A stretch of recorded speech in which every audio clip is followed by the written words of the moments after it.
So, the MCU, it's not a podcast if we don't do the MCU. It has to be talked about in our podcast. Anyway, Avengers 5. Exactly, yeah. So, Avengers movie, Avengers 5, we've got a huge update on that. So, the Deadpool and Wolverine director, Shawn Levy, he is on the very top of that list to direct. Marvel, Kevin Feige, they want him, they've asked him to direct, and Shawn Levy has read the latest script. So he's still in talks at the moment. He previously declined the initial offer to direct the film, saying he didn't want to do it, and he's gone back to kind of contemplating it now, I guess, after reading the latest script from Michael Waldron, I believe.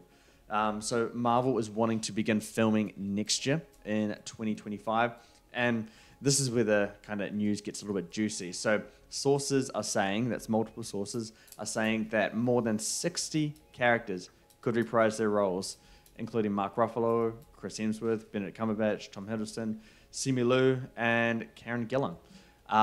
60 characters, that is beyond insane. That has to break Endgame, I'm sure. The plot is unknown, and so is the antagonist, because I forgot his name, Kang, was defeated by ants, so we need a new antagonist for this one now.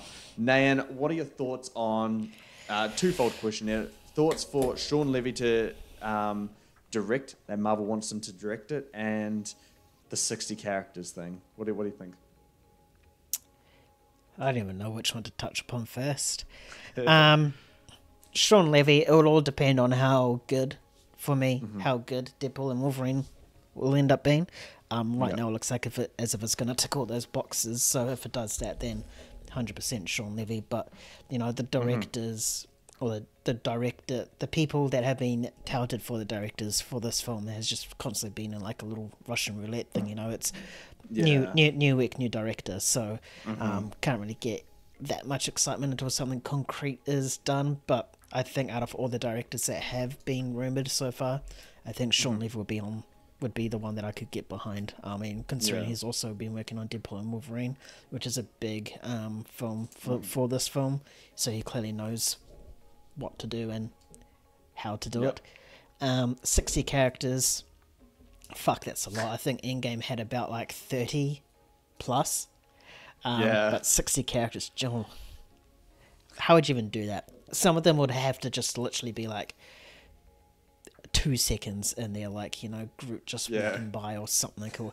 There's no way you can give like 60 characters the same sort of or similar screen time than they did in Endgame, you know. I mean, you had your core 6 and plus a couple others, and then, you know, the big scene at the end. But 60, oh god, that's just way too much. Way too much. Yeah, man, I completely agree with you. On the first point, though, Shawn Levy, if Marvel's asked him to direct, I think they're very confident in Deadpool and Wolverine. Not the fact that it's just going to do well, but that it's actually a good movie. It gives me, you know, so much confidence in backing Deadpool and Wolverine as a movie that they just want Shawn Levy to direct the Avengers 5, which seems like it might be the biggest movie of all time if they are going to commit to 60 characters. So it gives me a lot of confidence in Deadpool and Wolverine. Shawn Levy, you're completely right. I have to see Deadpool and Wolverine for myself to see if he's going to be the right fit. If Shawn Levy is to direct this, a solo director working with 60 characters in perhaps the biggest movie or biggest film production of all time, I could see why Shawn Levy would decline or pass on it. It seems like way too much of a burden for one director. That's why I'm still going to be rooting for my guys who did Loki Season 2. I think if you're going to have movies the size of Infinity War and Endgame, you need a directing duo, I think. Just you can balance it out. It's just too much for one director. You know, we saw Joss Whedon in the first Avengers, which was great, and then kind of crumbled to the pressure in the second one with Age of Ultron. So, yeah, I think a directing duo is probably best when it comes to movies of this scale.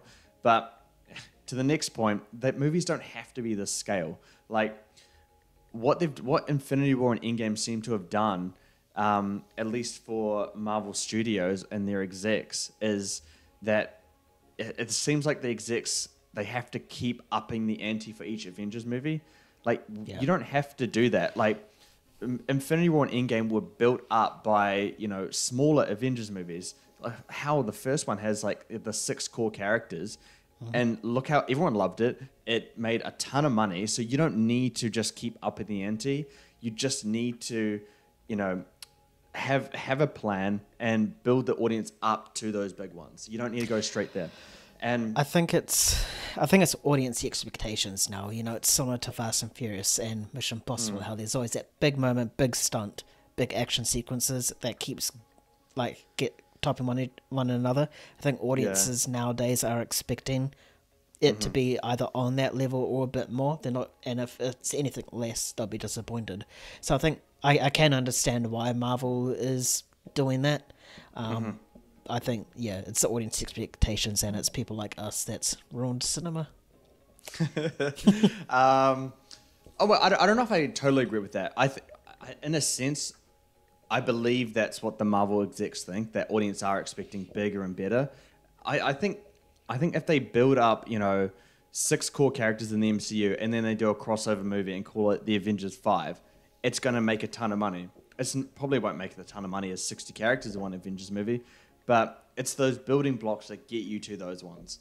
I think if you just keep upping the ante for the sake of upping the ante, it's going to do more like damage to brand reputation for the Avengers. Like the MCU is already kind of, I think it's still very strong, but it's damaged, and you know we're seeing a downward trend. Perhaps this can reverse it now, but I don't know. I've said to you plenty of times and in person, like the thing about the MCU is characters, characters, and if you're using like people like Chris Hemsworth and Mark Ruffalo, Benedict Cumberbatch, they already have established characters in the MCU, so that will be fine. But all these new characters, you got to build them up first. Stop introducing so much characters, because you need the audience to care about the characters before you can start doing all these little crossovers and stuff. I think, I don't know, man. MCU is such a wild roller coaster these days. Like, you know, I get faith in them. Oh, Deadpool Wolverine looks great. Oh no, you guys lost the plot again.